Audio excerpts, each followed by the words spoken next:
Welcome into the Tottenham Depot. I am your host, Andrew. You can follow me at Astetka. You can follow us at Tottenham Depot. This is episode 249, and we've got a couple of Tottenham Hotspur victories to talk about this week. Got Scott alongside. He is at Scotchy Bird. Scott, what's going on, my friend? Chilling. Good sports weekend, too. Two Tottenham dubs to talk about, an Iowa State dub to talk about. We'll cover that, I'm sure, pretty extensively. No, of course, jokes. Unfortunately, my Fever did not get the dub. It was almost 4 for 4, but pretty good weekend overall, especially being this is a Spurs pod. We went 2 for 2, so excited to chat. No question about it. We're going to hope that Todd joins us a little bit later. He's running a little bit behind on this Monday evening as we're recording, but we'll welcome him in with open arms when he's able to join. Just want to let people know, like I said, we are recording this Monday evening here in the States. So we're not going to be talking much about the Champions League game because it's like 18 hours away from kickoff. So you'll probably be hearing this either right before the game or perhaps after the game has already been played. This is obviously being recorded beforehand. So we're going to talk about the games this weekend on both the men's and women's side. We're going to talk a little bit about Ange Postecoglou, who has a new job as well, following his dismissal from Spurs earlier this summer. But let's jump right in, my friend.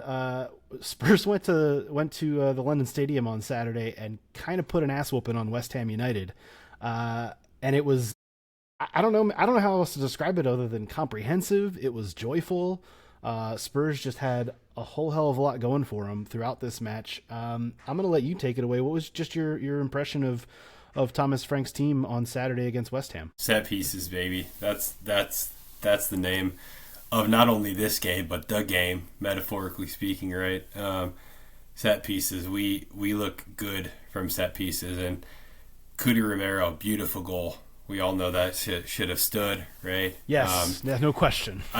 Yeah, we can talk about that a little bit more. I do love how, I don't know if anyone caught this, but it was one of those, like, Give Me Sport put out an article that was just complete banter, right? And Thomas Frank had said in a press conference that he told Mickey Van de Ven that his goal didn't count because it wasn't truly from a set piece and it was from like the scramble following a set piece, right? But that he's demanding Mickey Van de Ven scores with his head from a set piece and that one didn't count, right? So, but just nice to see the banter from the manager, you know, putting the onus on your big lunking center back, right, to find the back of the net off of a set piece, which certainly will happen, right? But all that to say, the set pieces are really important in the sport, and I'm not throwing shade at anyone of past when I say this, but it's really nice to have a manager who really values set pieces. Brentford, second most set pieces scored goals last year behind one Arsenal, right? So it's clear that Thomas Frank knows what he's doing when it comes to set pieces. And the other thing that I'll say is, my word, it's fucking fantastic to have two dynamic wingers. Dude. I'll just leave it at that. So that's where I wanted to go, really, because you talk about the set pieces, but both Kudus and Xavi, from either side, one from the right, one from the left, both were delivering such great balls. And when you look at just the statistical difference in corners for this game, Spurs had 13 corners to West Ham's 2. For me, and much of those came in the first half, and that's where all the pressure was being applied, obviously. And I was just ready for Spurs to just keep winning corners, and eventually one of them was going to go in. Obviously, as you mentioned, the Romero one should have been a good goal. I think it's funny you bring up Van de Ven because Van de Ven did score the goal, not with his head, but in the Super Cup. We had both Romero and Van de Ven scoring the 2 goals in the Super Cup against PSG. Good job. Van de Ven, though, man, he's got a little bit of a striker's with the foot. Like I see that from him. He's got a little bit of a striker's mindset with the foot as well. So I thought that was really cool. But yeah, man, the wingers, I mean, the only thing that did not go right in this game was Kudus getting his own goal or his own assist against his former team. It was really kind of great to, I enjoyed every time he touched the ball, hearing the crowd just erupt in boos and him just still be he was so fantastic. He, for having not gotten on the score sheet or even gotten an assist, he was so dynamic and such a playmaker in this game.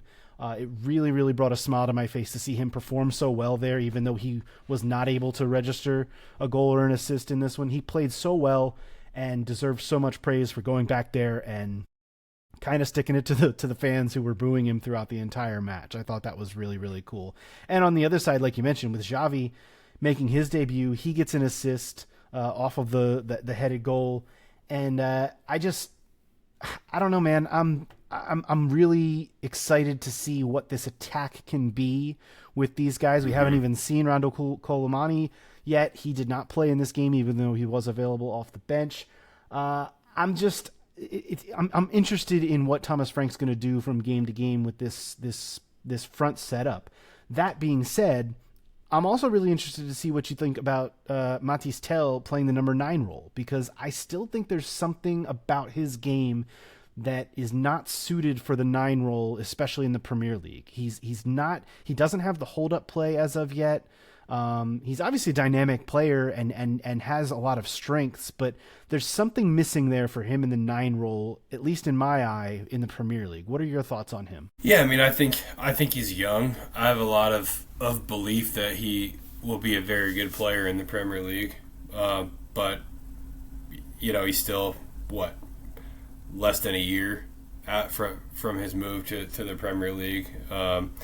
Call it, I'm just spitballing here, 22 matches he's been around for in the Premier League, right, since he came to Spurs last January. Super young, as I've said, and anytime you're 19 years old and you make the move from the Bundesliga to the Premier League, it's just going to be a grind and it's going to take some time. So I have a lot of faith in him. I think he only started because Richarlison played on the moon 2 days prior, right, and needed rest, and obviously Dom's unavailable, and then we know Randal Kolo Muani hasn't played a competitive match since the Club World Cup, and that factors in, right? So I think Tel probably started by default more than anything else. I don't want to say he didn't earn the start, because he certainly did, but I don't think it was like wowing the manager in training that led him to getting that opportunity, right? But I hear what you're saying. I think he's definitely going to have to work on his hold-up play. He's going to have to muscle up a little bit. Now, it's interesting. I think when you have Kudus and Xavi Simons, I don't really think anyone else that would play on the left wing I would include in this, but Kudus and Simons for sure can hold the ball up well, and that takes some of the pressure off of Mathys Tel. But yeah, I agree with you. I think he's got some work to do to be a real effective number 9 in the Premier League. But I think he can continue to play an important role for us, be it on the wing or through the middle off the bench, whatever it's going to be, right? Because it's all about, and that kind of takes me to my next thought. It's all about the variation in tactics with Thomas Frank. And yeah. I think as Spurs fans, we're not used to that. I mean, Pochettino played one way. We all know Big Ange played one way, right? Mourinho had variation in his tactics. Conte did not. Mourinho's really the only one since that Poch run of 5 years, right, that had variation in the tactics and didn't go super well, right? So I think for us, it's new territory as Spurs fans to just continue to wrap our minds around the fact that we had this variation, and we're very deep. I mean, you play a team that's going to sit back and look to defend before they attack. You plug Xavi Simons on the wing, he's going to do a wonderful job of being dynamic and finding space and breaking down a low block is the overused trope that I'll use there, right? But then as soon as you play a Liverpool or a City or an Arsenal, you put him in the 10 position, and he's going to pick locks with his passing and be ready to break in transition and move the ball quickly, right? And that's where you have a Brennan Johnson on the left-hand side or whomever it is, right? Kudus is locked down, I'll tell you that right now. But he's the one guy that I don't think will ever be rotated unless he's immobile.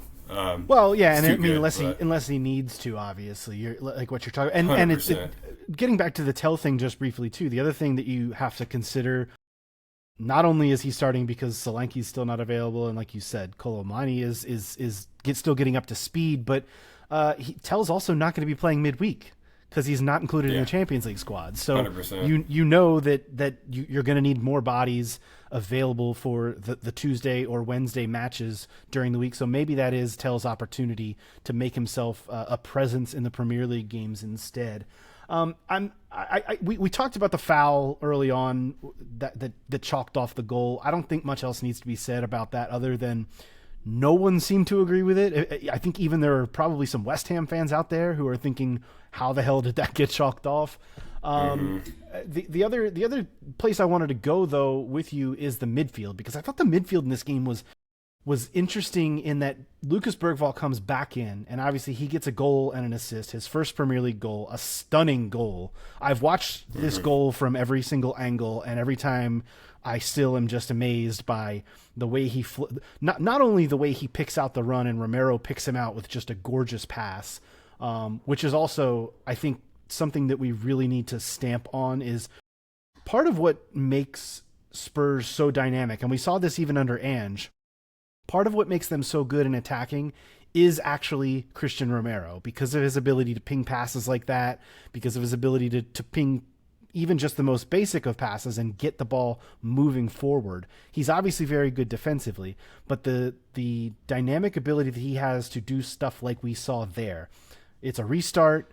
It's coming just after the red card to Souček, which was unfortunate for him, but obvious as well. Hopefully Palhinha's leg is okay. His sock was completely blown up from the tackle. But it comes right after that restart, and Romero just kind of spots Lucas, and Lucas spots Romero. And when you've got that kind of chemistry working, he pings the ball over the top to Bergvall, who makes the flying header and scores the goal, adds the assist for Van de Ven's goal later. I thought the inclusion of Bergvall in this game was really important, because it's a mistake that Thomas Frank made, I think, in the Bournemouth game, is not having Bergvall on the pitch. Bergvall is not a true number 10, and we've talked about that a lot. He's not going to play the James Maddison role. He's not going to play the Xavi role, but he's going to drag the team forward from the midfield. And when you have Palhinha playing back there, who's not a dynamic passer, but can protect the center backs and play that kind of sitting role in the number 6 spot, you need guys like Bergvall, guys like Sarr, who also had a goal in this game. I mean, the goals coming from the midfield is not, I think, something we would have expected with the absences of Kulusevski and Maddison, but they're coming because these guys like Sarr and Bergvall are stepping up in a big way and just producing. What did you see from this midfield? Because I know it's like not many people aren't going to see the Spurs midfield as the strength of the team, but this midfield dominated in this game, and I thought it was really impressive. Yeah, I mean, the first thing I'll say briefly, just more so to get it out of the way, is Pop Sarr was fantastic again. He covers so much space. Just his positional awareness, the way that he reads the game, slowing things down, speeding things up. I think we've always heard that we could potentially have a gem on our hands, and Pop Sarr has just been phenomenal, really, since Thomas Frank's first day in charge. So I got to give a lot of credit to him, because he's the person whose name is not going to come up much. I mean, obviously he scored, right? But his goal came from a set piece, and I think because of that, it doesn't get like woven into the fabric of the midfield discussion, right? But I think outside of the goal, he's a name that we're not going to talk a ton about when it comes to the midfield, because he just does things so quietly. But he's the engine, and he makes everything tick. Bergvall, I think you said it best. He drags the team forward from the midfield. He's really brave on the ball. He shows for the ball in tight spaces. It's crazy that he's 19 years old. I can't imagine how good he's going to be when he's 23, 24 years old, right? Bergvall is a gem, and but for me, it's all João Palhinha. It's interesting. There was like so much like hipster ass tactical bullshit flying all over the internet when we signed Palhinha. Like, he's not a progressive passer. João Palhinha led the Premier League in every category that we need him to lead in, right? When it comes to his job, duels won, tackles won, recoveries. Like, that dude is just a mop. He cleans everything up. He reminds me a lot of Victor Wanyama, just like win the ball back and then get it away from me as fast as possible. Like, I don't want the ball, right? Here, take it. I've got it back for you. It's all yours, right? And that's exactly what this team needs. It's funny you bring up that he's not a dynamic passer. Show me how many number 6s in the world are dynamic passers. Yeah. There aren't many of them. There's like one, and he won the Ballon d'Or. Right. I mean, there's more than one who can get the job done. But like, if you're talking about a guy who can sit and defend as a defensive midfielder and protect the center backs, and also just recycle the ball, like, that's all this team needed. And I'm not saying that Palhinha was the first choice, the second choice. He might not even been the third choice. But they got this guy in on loan, and he's filling a gap right now. And I think that's what was needed for this role. They needed a stopgap before they can find a long-term solution. And if he can be a stopgap, I'm fine with that. And there is an option to make that permanent too, right? So every reason to think that this is longer than a 1-year deal. But you're exactly right, man. I mean, and you bring up a great point about Romero's passing, because Romero can break the lines in a way that, like, the internet wants our 6 to be able to do, right? And you have Romero playing that role. So Palhinha, like, I think of one Yves Bissouma playing the 6 often last year, right? And, like, sure, he was maybe winning tackles and recoveries, were okay, but he also, like, tried to get way too involved in the build-up, and Palhinha doesn't do that. Like, he's not trying to put himself in positions to progress the ball forward where he doesn't need to be. It's really simplistic, but in, like, a very positive way, right? He knows his role. He does it. I love just a good hardy 6 who doesn't want the ball and just wants to win it back for their team. So I'm a big fan of Palhinha, right? And I think he allows everything else to happen in front of him. So yeah, Thomas Frank got it spot on. I also think we have real depth in the midfield now. I mean, I saw someone say, like, and a good friend of mine, so there's no shade being thrown here when I say this, right? But, a good friend of mine had said, Bentancur's done. I'm like, Bentancur will start on Tuesday. Like, that, I guarantee it, right? Yeah, he will. He'll start tomorrow. And he had just gotten back from international duty, and South America is not super close to England, right? And so, yeah, just the depth that this midfield has, and the tools that Thomas Frank has to work with in the midfield. And we don't even have Madison and Kulusevski back yet, right? And we haven't even seen Javi Simons in the 10. So it's really, really exciting to see what Thomas Frank, again, has in his tool belt. And it's even more exciting that 2 of these 3 guys we're talking about are, like, essentially children. Well, and I think it's just really cool, like you mentioned, the different chess pieces that Frank can move around with this team. You mentioned Xavi can come back into the 10 role. You could push Tell out to the left and put Colomani through the center, or Solanke or Richarlison. Like, there's not only depth in that midfield and flexibility there, but there's flexibility and depth a little bit with the front 3 as well, depending on the match and depending on how you want to line up. So I think all of that's really exciting. The only thing that is kind of mostly settled is that back line, which is, I think, also what you want. You want a settled back line. Yeah, you don't want a ton of flexibility and variation.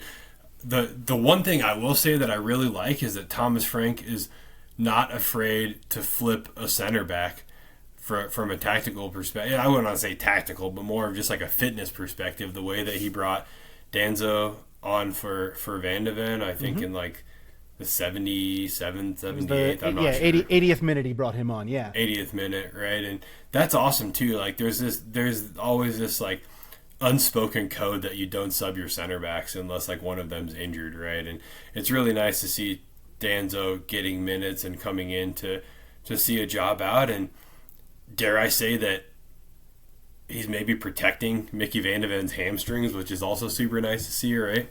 Well, no doubt. I mean, he was able to make 5 subs in this match, a couple in the 71st minute, and then 3 more in the 80th minute, because Spurs built a lead, being, up a man after the Souček red, and that's what you want to do when you have to play another game in a couple of days in the Champions League. That's what he's going to have to do. He's going to have to. There's going to be a lot of instances, I think, where Thomas Frank is going to have to make 5 subs in a game just to get guys off the pitch, give them a little bit of a breather so that he can bring them back days later for a midweek match, because that's the way it's going to go over the next few months. There's going to be so many matches, and all this depth we're talking about will be tested. I mean, that's the reason it's there, is so that you can rely on it. And I think that's going to be very, very crucial. This was Spurs' largest margin of victory at the London Stadium, which is something. It's also. Do you know the last game that Spurs won at the London Stadium? Do you remember this? Jose. It was Jose's first game in November of 2019. It was coming, and it was also coming off of an international break. That was the international break, of course, where Pochettino was fired, and they brought in Jose. And it was Jose's first match in charge. That was the last time that Spurs won a match at the London Stadium, which is wow. It's hard to believe that that's almost 6 years ago, which is really, really wild. It's crazy. I mean, West Ham had a pretty good run of 2 or 3 seasons in there, right? But they're shit again, and they're kind of back where they belong. Which is weird, because I feel like they have some decent players on their team. It's just they have some talent. I think Bowen's a talent. Obviously, I think Walker Peters is a talent. We all know what James Ward-Prowse can do from a free kick. I mean, they definitely have some dudes, but I don't know that Potter knows what he's doing there. I don't know if I tip them to go down, but they might have to fight for it. They might have to fight not to go down this year, which will be really, really interesting. We'll have to see how all of that works out. I don't know, man. This, like I said, you want to keep the momentum rolling. Spurs, obviously, the Champions League against Villarreal this week, and then they'll head south to face Brighton next weekend in Premier League play. You want to chat a little bit about the women, because they also had a really impressive victory this weekend. Yep. Not one that I expected. I know they did get that late win in the opener last week, but this time you're going up to Everton. You're going up to Goodison Park, which is the new home of Everton Women. I would encourage folks. There's an interesting article on The Athletic about Everton Women's move into Goodison Park and how kind of strange that's been for them. They're trying to make a lot of changes at that stadium there to make it more adaptable for a different team coming in. But Spurs looked really, really impressive in this game under Martin Ho. Just the second competitive game, but they were really on the front foot from the start. They win this game 2-0. They get a goal from Beth England, and then Tinka Tamberg comes in and scored just an absolute banger of a goal. If you have not seen this was a goal from like 40 yards out where she just hits it over the keeper's head. Keeper was out of the goal, out of position. That was all she wrote. But take it away from me, man. What did you think of Spurs Women? This is, like I said, it's just the second game, but this was really, really impressive for me. Yeah, I mean, first thing I'll say is I'm really impressed with Martin Ho, because he has this team honestly doing a 180 from the last match of last season very quickly. I mean, the patterns of progression are there, but they're not like super rigid either, right? It's clear that there's like an 80% plan in place, but they're also just playing football. I think the pivot of Spence and Sumanen, your steady eddies, and I think Martin Ho is really smart to just kind of build out from those two and work with 2 players who have been together for a long time and are just very, very dependable players, I would say. Nilden as well, I would put in that category, right? Just, I think I said on the last show, like she's like the female version of Ben Davies, where she's always going to be like right around a 7.0 match rating, right? She might not be super flashy, but just always comes in and does a really solid, just workman like job. So I think she played a big factor in this, but it's all Beth England for me. I mean, she was everywhere. Putting her in the 10, I think, is something that we'd seen before, right? But it didn't really work with Martha as well up top, and that was probably more of a Robert Wilhelm thing than a Martha Beth thing, right? I think that can get figured out, but Beth in the 10, I mean, she covered every blade of grass. She was back defending with the back line. She was up in front of the striker, just everywhere. I think I said it numerous times in our group chat, right? The Beth just covered every blade of grass. And then Jess Naz on the right, I thought looked really good too. I think that's been a shrewd move for Martin Ho to get her off the left, which I would argue she played more of she spent more time on the left last season on the right, and I think she looked comfortable on the right hand side. Yeah, but just a fantastic performance from front to back, and as you kind of said, not really sure what to expect at this point in time with the women's team because there's been so much flux, and and no one really knew who Martin Ho was. I think looking on the men's side, right, when someone like Thomas Frank comes in, we're well versed in what he's going to do, and we can elaborate and speculate and blah blah blah, right? But I think there's been less of that with Martin Ho, and so I'm just sitting down for matches, not knowing what to expect, and was super, I don't want to say pleasantly surprised, but was just very happy with what I saw from front to back. And then the last thing I'll say, Koga is a gem. Like, dude, that girl at 20 years old is so fucking good. And she, obviously, like, I didn't know who she was when we signed her, but knowing that she was a Japanese international at 20 years old told me that she's probably pretty good because Japan defends with the best of them, right? And they're stacked. So to have been capped at the young age of 20 in the Olympics and competitive football, right, for the Japanese women's team should have opened my eyes more to the quality of the player, but she is just phenomenal. We brought it up when Spurs signed Toka Koga that her performance in the She Believes Cup earlier this year, she had the game-winning goal against the U.S. She was really impressive in those fixtures. There's definitely a different dynamic with her playing center back because she has the ability not only to be in, she has great positioning, first of all. We talk a lot about, midfielders and blocking people off of the ball, but she does that so well as a center back. The other thing she just does really well is she's just calm on the ball. There were many instances where, she's trying to switch play to Claire Hunt or get it out to one of the fullbacks, and she's extremely calm with the way that she possesses the ball, passes the ball. It's very poised, and like you said, for that to come from a 20-year-old is just really, really impressive. I like what you're talking about with the attack though too. I said Beth England scored. She did not. She assisted in this game, but the way that she is dropping deep, it almost reminded me a little bit of what we used to see from Harry Kane back in the day on the men's side. I thought the same thing during the match. She's dropping deep. She's filtering the ball out. Other players like Naz and Tinka are making runs. Olga Ottinen scored the goal that was assisted by Tamberg, and it was just like you're seeing all of these different things within the attack, and it's so impressive from that standpoint. I just really, more so than the attack though, Spurs Women are the only team in the first 2 weeks of the WSL to keep a clean sheet.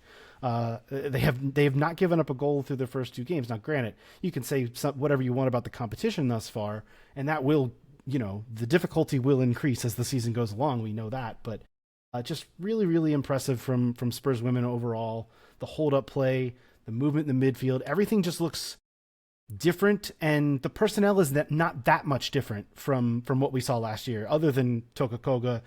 And obviously Tinka has come in and a goal and assist in this game. She was player of the match for me without a question. So I'm getting more and more excited. I'm trying to temper my expectations a little bit because it's only been 2 matches, but I'm getting a little bit more and more excited about what this can be going forward under Martin Ho. So I'll look forward to that for sure. I think from what we've seen that it's not crazy to say like our expectation this year should be to push for a Champions League position, and I'm not saying we're going to get one at all. I don't think Martin Ho even believes that that's possible. No, I agree with you, but I think like behind closed doors, I think this team is good enough to just fuck around and see what happens, right? I really think that they are. And again, it's been 2 matches. I have to make it very clear to the listener. I'm not predicting that the Spurs Women finish in the Champions League position, right? But like, I think we're good enough to believe that we could, again, fuck around and see what happens, and that's exciting. I also have to give a lot of credit to Martin Ho because Beth England, again, we've talked about her a lot today in the 10, but Beth is the best player on the team without a doubt. She and maybe not like at this moment in time, but if you look at historically across her career, she is the player with the most accolades, who's done the most in the sport, right? I think last year we saw at times her maybe be underutilized, and I'm not talking about any past managers or anything when I say that, right? But it's really wise of Martin Ho to just give her that free role, because she clearly had a free role. Like she was not playing a position in this match at all, right? And it's clear to me that Martin Ho is just saying, go play football, go see the game, go find space, go make things happen, right? And that's what you need from someone who's that talented and into their 30s, just like that wise old head, if you will, right? I can't say enough about Beth England, but she made everything tick in this match. She sure did. Spurs women are going to be back in action on Friday at home. The competition gets a little tougher. It's Manchester City coming in to Brisbane Road, so we'll see how that goes for them. TC has joined the show, and I want to get back to talking about the West Ham match for a few minutes with him before we talk about Ange Postecoglou. TC, what is up, my man? Any day you can smack a spammer in the mouth is a good fucking day, buddy. And I'll take the first away win at their junky ass spot in 6 years, and a Lucas Bergvall majestic header. Absolutely. Scott and I have already kicked it around a little bit here, but I want to get just your kind of overall thoughts on the game, because it was like we were talking about before. It was comprehensive and just full of a lot of joy for Spurs fans. Well, it was comprehensive in the second half, and it was full of joy in the second half. In the first half, there were a lot of people that were calling for malicious acts to be done to referees, and I can't complain about that particular perspective. Thank you for saying that. I didn't say anything like that. Though I cursed a lot at the TV. I'm not gonna lie about it. I was a grumpy guy. Let me tell you guys something. I actually with this new job that I have, I'm working on the weekends now, and I said I'm not starting work. I'm gonna sit and watch the Tottenham game, and then we'll start our work. And that's exactly what I did. And like you're saying, the first half and everything we saw there with the refereeing decisions, I was like, why did I make this decision? I should have just worked and watched the game later and sat in my misery later. So you're spot on, my friend, because the first half I was feeling a little bit of that as well. But fortunately, and as we learned today, it had to do with coaching decisions or coaching observations at halftime. That Pop Sar goal was incredible. Yes. And it just, I really felt like that spurred us on, for lack of a better term, to be fair, because I felt like it was another first half where we got hard done by some jammy fucking rules and VAR heading us. And fuck John Brooks, by the way, who was the VAR official for numerous reasons. Fuck John Brooks. I've been on that guy's case for a lot of years. So, but that Pop Sar goal basically said, no, you know what? No matter what happens, no matter what you guys are trying to do to us, we're a better side today, and we're going to impose our will. I'm really glad you bring up the Sar goal, because this is something that Scott and I actually did not double click on, and we need to do that because it was purely, I mean, we saw the celebration after. All the players were pointing to the sideline, and they're pointing to the assistant coaches who noticed that West Ham were not covering the back post on corners, and you know, there were 13 of them during the game, so you're going to have a lot of opportunities. And you're right, that is a coaching thing. What is, like, I guess that's where I want to emphasize is that, like, it's nice to have a coach who cares about set pieces, number one, and it's nice to see adjustments being made in that sense to, hey, we spotted something mid-game, let's exploit that. And that's exactly what they did. They just exploited something that West Ham was giving them and took advantage. I feel as though far too many times last year, we were the team that came out planning to do the same thing we did in the first half and got exploited early in the second half because there was a weakness that they saw and they coached to it. And I feel like the shoe is so much on the other foot with the way that we're playing football this year.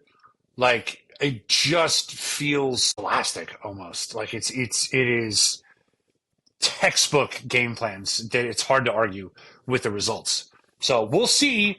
Everything's fine and hunky dory, Andrew, and so you start playing 2 matches a week. So We'll see how it goes. Well, and we've also seen the other side of it in the Bournemouth match where he got it wrong. Like, Thomas Frank did get it wrong. He didn't have Bergvall in the lineup. We saw the difference that made in this match against West Ham. Like, we know already what it feels like to have some tweaks need to be made and them not get, him getting it wrong, just getting the tactics wrong. So we've seen both sides of it now, and I do think there's something to be said for, Scott and I have been talking about this, and honestly, not even just tonight, we've been talking about it for weeks. The adjustments that can be made by a coach can make all the difference. And when you have so many different players and so many different ways that you can change this team around because of the depth, not only in the attacking line, but in the midfield as well, there's so many different chess pieces that Thomas Frank has to play with. And that's, I think, the most exciting thing about this season is that every game you don't know what you're going to get. It's very much the box of chocolates theory, and there might be nuts in a good way.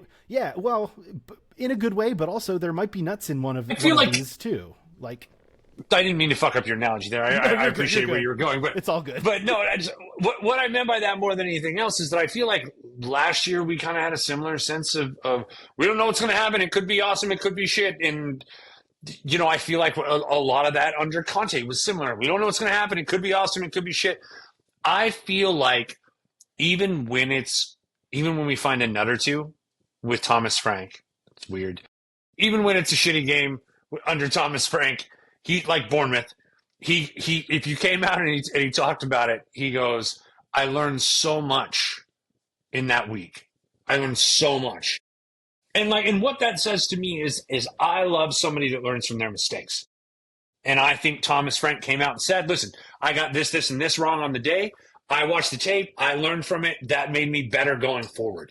That's all we can ask for from a coach. And the way that he was big upping friggin' Mickey and Jed after the match, like, huge. Yeah. Before we move on from this game, Scotty, I hope you've done it already, but if you haven't, can we please fanboy for a quick moment over our beautiful Swedish prince? Because holy hell, that was a coming out party for that boy. We did, but we will some more. Go ahead. Like say whatever you want to say, because I mentioned to Scott, I've watched the goal from every angle like numerous times, and I'm still just like, how did not only the eye contact between Romero and Bergvall to be like, hey, see this? Let's do this. Like, but just to be able to leap in the air, put the ball exactly where he needed to with the header. You're right, Todd. It was just it was an absolute coming out party for him, and I'm excited to see, maybe more so than any other player within this squad, I'm excited to see his growth throughout the season and how he really grows into this role in this midfield.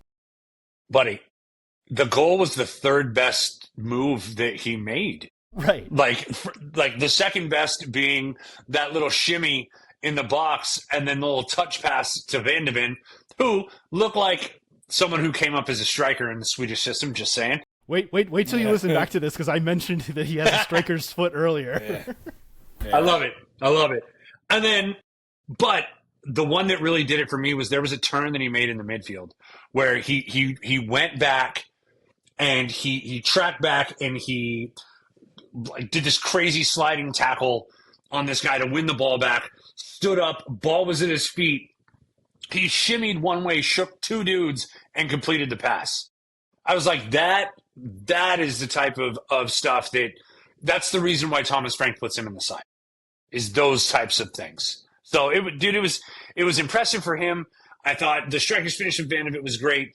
I thought that Javi Simmons was exceptional. I thought he was exceptional.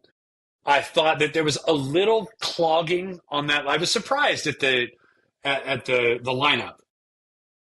I was very surprised. What part of it surprised you? What part of it?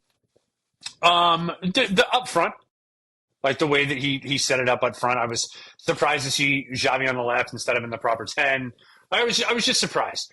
I felt as though there was some overlap in the movement on the left-hand side with Xavi playing this like that more traditional winger role, and Jed Spence. I feel like I expected Xavi to like operate in the half spaces a little bit more, and he just kind of naturally pushed out a little wide. So that was interesting, and I felt like there were a few moments in the game where it was like there wasn't the familiarity with his other attacking players that you have when you play with someone for a long time, and so a couple of balls went wanting or looked like some miscommunication. But ultimately, he provided an assist.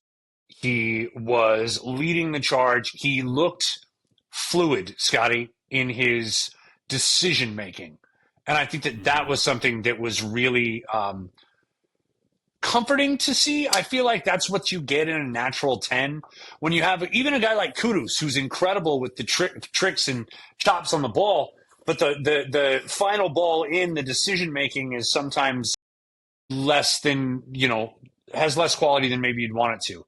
Having that true 10 in there, I think ultimately makes a massive difference for us. It should be It's really fun to watch.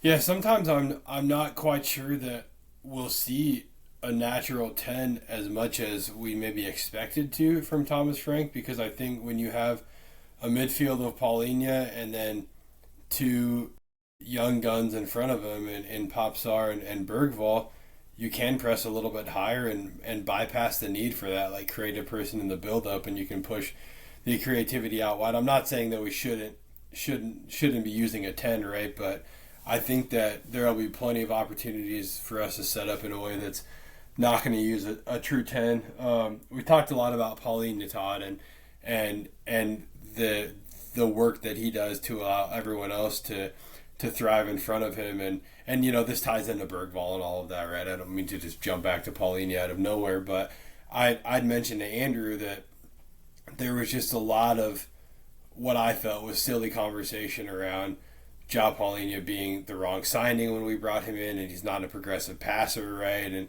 blah, blah, blah. I mentioned, and Andrew brought this up, right? But Christian Romero's passing kind of bypasses the need for your six to be that dynamic, line breaker when it comes to the passing. But Paulinho, I had mentioned earlier, leads, when he was at Fulham, led the Premier League in everything you want from a six. Duels, recoveries, tackles, I said he reminds me of Wanyama, and he's just that type of six that says, I'll win the ball back and then get it the fuck away from me. I want nothing to do with that fucking hot potato. I love that so much. Yeah, no, I love that so much. And shout to one of my favorite podcasters in this Spurs sphere, Big John Bass, came out and said, Paulinho doesn't need to pass. All he needs to do is turn around and kick it to Romero and let him do the passing for him. And that is exactly what we saw for the Bergvall goal. Paulinho is the defensive midfielder we've been crying out for. He is that stalwart in front of the back two that makes them as dynamic as you need them to be. He's that guy you can depend on to kind of provide the cover necessary for Van de Ven to be standing in the box when that ball, comes across from Bergvall. Yep. Exactly. I think that we are stacked right now in terms of depth in a lot of positions, and that's an unfamiliar feeling for a lot of Tottenham fans. We're so used to talking about what we don't have that thinking about what what we have in the stable right now is pretty darn impressive. And it's going to be so necessary over the next few months. And to add to that, we did see news last week that Radu Dragusin is returning to training. We're supposed to see Kota Takai returning to training here shortly, so maybe some center back depth coming as well, which, as you know, TC, I'm crying out for. I need to have it. Can't come soon enough. So bad. The other note that I don't know what we make of this, but we talked for weeks about how we don't expect Ibasuma to be involved in this team, although he was given a Premier League squad number because he was not sold before the Turkish windows closed. So we'll have to see where that goes as well. I'm not holding my breath, but we shall see. Guys, I'll just tell you this right now. Oh, go ahead. Sorry, Andrew, but I will tell you fine. That, kind of why I brought up Paulinho to talk about Bergvall and Sarr. If Ibasuma is at the 6th, Pop Sarr and Lucas Bergvall are not going to have a fun time on that day. Right? And that's all just to say, again, why I brought Paulinho up is he has just allowed those two to thrive in such an incredible way. Todd, before you hopped on, I was talking about Pop Sarr as well. And that dude, I'm just going to use a super overused trope here. 70% of the world is covered by water and the rest is covered by pop star at this point in time, right? That dude just is fucking everywhere. He's immense. His work rate, his positional awareness, the way he reads the game, like he allows everyone else around him to just do their job, and Paulinho allows pop star to do his job. So Thomas Frank has something going there for sure. Well, what's going to be interesting, and I'm very curious, Andrew, is as we start to look ahead, is what does this rotation look like? Because we know that's the thing, Todd. That our best 11, our first 11, yeah. like they're not, like, we know it's fluid. We understand that, and it's horses for courses. We understand that. But what I'm thinking about is how do you make the rotational side successful, right? Not just get through, not just have a chance, but like legitimately successful. I think the only way you do that, and look, I'm not a football manager. I didn't even say it at Holiday Inn Express last night. I think the only way you can do that is you have to look at it just week by week. So, this week, Spurs have Villarreal on Tuesday, and then they have, it's escaping my mind, Brighton on Saturday. You've got to just take those two matches and say, how many minutes are we giving to players X, Y, and Z on Tuesday? And then how many minutes are we giving to players A, B, and C on Saturday? And who's going to need a blow? And even more so than that, because we have a manager now that is so focused on changing up the tactics from match to match, who are the players that are gonna fit better against Villarreal? Who are the players that are going to fit better against Brighton? Is there overlap in any of these two things? It's all about the preparation for each individual match for me. And when you're talking about rotation, I do think you have to take it almost just 2 matches at a time, because you're going to be playing matches back to back to back to back. And you just have to kind of take it in those small chunks, if you ask me. And I think Thomas Frank, it's an interesting challenge for him because he's never coached in the Champions League before, but I see it as something that he's capable of doing because, as we've been talking about, he has some depth now. This club went out and spent and got some bodies for him. So I'm interested to see that part of it and see how he's able to change things up from game to game and from week to week. That's something that just it fills me with so much joy, knowing that I don't know what I'll go back to the box of chocolates thing. I don't know what I'm going to get from Thomas Frank Spurs each game, because he might come out in a back 3 one day just for shits and giggles, and it might work. You never know. Like he has that ability to change things up, and I really, really like that. If there's this is all great talk about all the rotation and tactical differentiations and the tactics that we can deploy, but every manager also has that player or those couple of players that you go to before the match and you say, are you good? And they say yes, and you say, okay, you're playing, right? There's no tactical conversation to be had here. So for you guys, I'll just ask it as a question, right, rather than just saying what I think. But if you had to pick 3 guys on this team who are going to play every time that they're physically capable of playing, who are those 3 guys for you? All right. Well, are you including the goalkeeper in this, or are you just talking about outfield I'm players? not. That's a great. Okay. That's a wonderful follow-up question. So, I'm not including Vicario in that. I'll give you my 3 right off the bat. It's super, super easy. It's Romero, it's Van de Ven, and it's Mohamed Kudus. Those are the 3 for me right now. Okay. I got 2 of your 3. Todd? Yeah, it's Romero and Van de Ven. And then for me, it's Popsar. Okay. Oh, I like you have that. A different one, don't you? You have a different one, don't you, Scott? Go ahead. Who is? Yeah, my 3 are Romero, Mohamed Kudus, and Jed Spence at this point in time. That's interesting. I think Jed Spence is going to need a blow here and there, though.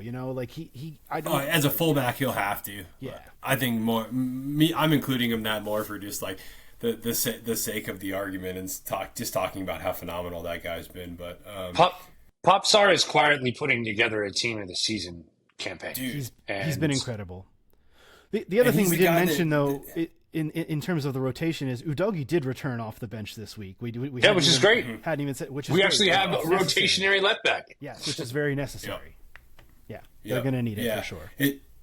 It is interesting that we have kind of like 3 fullbacks for 2 positions, and then you have Ben Davies if you need it, and you have Archie Gray if you need it, right? Which it's looking like Archie Gray might try to fuck around with some fullback if he wants to see the pitch at all at this point in time, right? Because that midfield is looking tasty. But yeah. Anyways, I agree with every player you guys said. I think whether it's Popsar, whether it's Van de Ven, Romero, Mohamed Kudus, right? Those are the four players that we added into, or you say Spence, five players that we added into our variation of those three people, and I think any one of them is a good answer.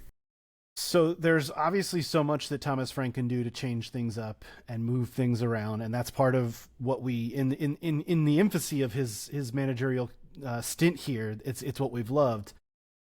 But our old manager's back in the Premier League now too, and that's something that I think we need to spend a few minutes here talking about. Ange Postecoglou was hired last week to take over for another former Spurs manager in Nuno Espirito Santo.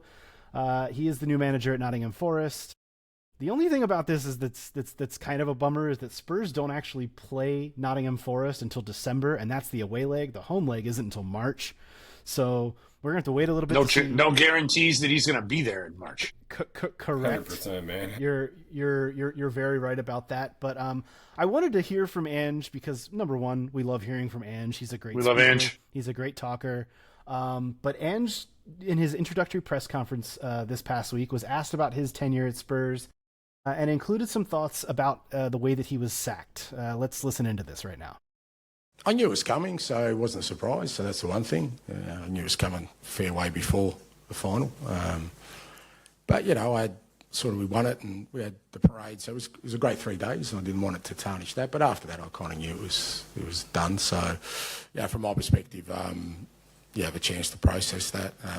Whether I feel it was unjust, I mean, it's just, other people make those decisions, they make those determinations. That's up to them. You'd have to ask them their reasoning for it.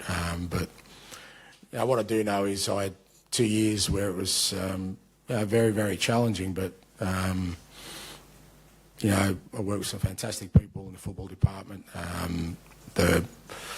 The supporters, we put them through some tough times. But there isn't a Spurs supporter that I don't come across now that doesn't want to hug me and take me home for dinner, so I must have done something right. And I think that's what we do it for. I'm very proud of what we achieved there, and it'll always take a special place in my heart. I don't know what else there is to say other than kudos, Ange. Like I think it's funny that he says that he knew it was coming, because I think we all knew it was coming, but we all wanted to deny that we knew it was coming constantly. Mm-hmm. But he knew it was coming, despite winning the Europa League. Obviously, it was just one of those things that was always going to go down that way, right, Todd? I mean, in hindsight, it's easy to say that, right? Well, and I know, I'm not calling you out here or anything. You were on board. You were on board with him sticking around, and like that's 100%. But I know that you've also adapted in seeing how, like you said, hindsight is everybody's best friend in these situations. Humans' greatest, truly humans' greatest trait is our adaptation and our ability to kind of adapt to a new baseline of normal. And so it's funny when you're used to the. I find that to be such a poignant statement in the last week or so of just world events as well. Uh-huh. But go on. Yeah, it's a good shout. When you find yourself used to something rough, but then something good happens, it's really easy. It's really easy to go. Yeah, man, we can make this work, right? We can sort this out. But in reality, when you look back on it with clear vision and less emotion than maybe right after the final, you can't lose that many Premier League matches when you're Tottenham Hotspur. You just can't. That's just all there is to it. However, the one thing that I did want to point out is the slight little dig at Daniel Levy that Ange just had. Hold your horses, Todd, because he also was asked about Levy's departure as well. Let's hear from Ange on Levy's departure. Again, I didn't have a great deal of interaction with Daniel. That's the reality of it. I tend to get on with my daily business and do what I need to do. He was there for a very long time. He invested a hell of a lot in that football club in terms of building it up to where it was. I guess he appointed me, so I've got to be. I think that's the subtle dig you were talking about there, right, Todd? Actually, the one that I was going with was I worked with a lot of great people in the football department there. Right. Those who knew about the football. I mean, yeah, well, it's. But I do think there are a lot of great people on the footballing side. I do think it's interesting that he brings up that he didn't have a lot of interaction with him, which is like a little strange to me considering how hands-on Daniel Levy was when he was running this football club, that he wouldn't have had a lot of interaction with the manager that he appointed. And just the comment there about, I guess I have to be grateful because he did appoint me. Like, that's just that whole dynamic felt very frosty and weird to me. Ange is not someone who suffers fools gladly. And Daniel Levy is known to be foolish. So that's not surprising. And I mean foolish in the sense that, like, he's not a personable guy. And so, he's Ange isn't going to have a lot of time for a guy like Daniel Levy muddling around his footballing department. And it wouldn't surprise me if there were some terse words shared early on in that whole project. And that's probably one of the reasons why Ange was shown the door. That and the 21 losses in the Premier League. Andrew. Yeah, that'll do it too. So anyway, I wish him. I wish him well next year, winning a trophy as Nottingham Forest comes back up from the championship. Right, exactly. Fair. No, honestly though, like the best thing he ever did was show Daniel Levy that you haven't given me the tools to juggle, so I'm dropping every other ball and I'm holding this one ball, and I will deliver. That's my favorite thing about it that I'm holding, right? And that's that. So yes, it was time to go, but what he did for this football club can never be repaid because look at what's happening now, right? Not only is Levy no longer there, but talk about the depth and all of this, right? The way that we're building a squad of Premier League proven players, and we all know that was our plan this season. So yeah. Anyways, Ange, we owe him a lot, and I will also say, looking back, I've been thinking about this. I think where Ange really let himself down, other than being let down by the football club, from the terms of the squad we built for him, I think where he really let himself down was maybe not having the right team underneath him. Like, we all know that he doesn't keep a team. He rebuilds a team when he gets to a new club, right? And that's cool, but that's also super risky. I don't think Ange is like a master tactician. I think he has one tactic. He's a very analog manager, bud. He's a very analog manager. It's the best way. He's like a man manager. He's a motivational manager, right? But he's not a tactician. And I don't really think he had a tactician on his squad last year. Like, Miles Jedinak has not been doing this long enough to be a tactician. Scott, he didn't have a fucking set piece coach. Like, that's where we're at. The most accomplished coach that he had on his squad last year was Matty Wells, and it's one of the reasons why Matty Wells is still with Thomas Frank. Matty Wells is fantastic, but I just think Ange let himself down by not having the right team underneath him. Pochettino, for example, terrible tactician. He's a man manager. He's a motivational dude. But he has Jesus Perez, who's a master tactician, right? And I think Ange was missing his Jesus Perez, and that's kind of why I suspect things aren't going to go very well for him at Forest either. So, well, because he kind of got, if you remember, his Jesus Perez, I don't remember the guy's name, got plucked when he left Celtic, and and moved on from there. And I don't know, man. The Ange thing is interesting, right? It's like you wanted a trophy in the Champions League, right, Spurs fans? Well, here you fucking go. It wasn't pretty. It wasn't pretty at all, but you'll remember me forever. And he walks out the door. Well, he didn't walk out. He got kicked out, but I hear you. You say whatever you say. All I know is that guy stood up there and said season 3 is better than season 2, and then he got canceled. All right? So I don't know what happened. If you know you're going to get fired, that's such a fucking gangster line to drop. Well, but he also days later said sometimes they kill off the main character. Well, sure, he said that in the middle of the press conference, right?